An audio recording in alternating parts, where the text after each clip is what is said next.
माँ हूं, धरती माँ। मानव मुझे माता कहकर पुकारता है।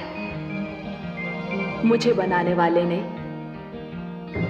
मुझे अपने चरणों से छूकर इतना पवित्र कर दिया था कि देवता भी मेरी धूल से माथे पर तिलक लगाकर स्वयं को धन्य समझते हैं।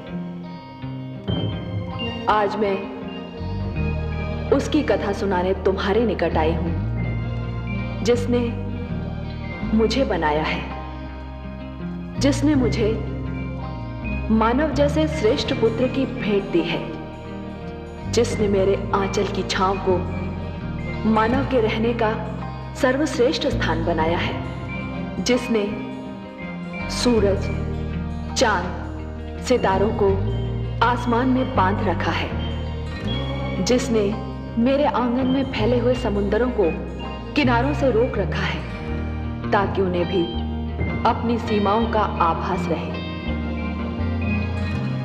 किंतु जो स्वयं असीम है, अनंत है, जो जन्मदाता भी है और पालन करता भी। हाँ, मैं तुम्हें उसकी कथा सुनाने आई हूं, जो अपने भक्त प्रहलाद की रक्षा करने के लिए नरसिंह बनकर आया, जो राक्षसी संस्कृति का नाश करने के लिए राम बनकर जन्मा, और जो कंस का अत्याचार मिटाने के लिए कृष्ण के रूप में अवतरित हुआ, जो मेरा आराध्य है, तुम्हारा आराध्य है, हम सब का आराध्य है। विश्व जिसे विष्णु कहकर पुकारता है, जो नारायण भी है, लक्ष्मीपति भी है।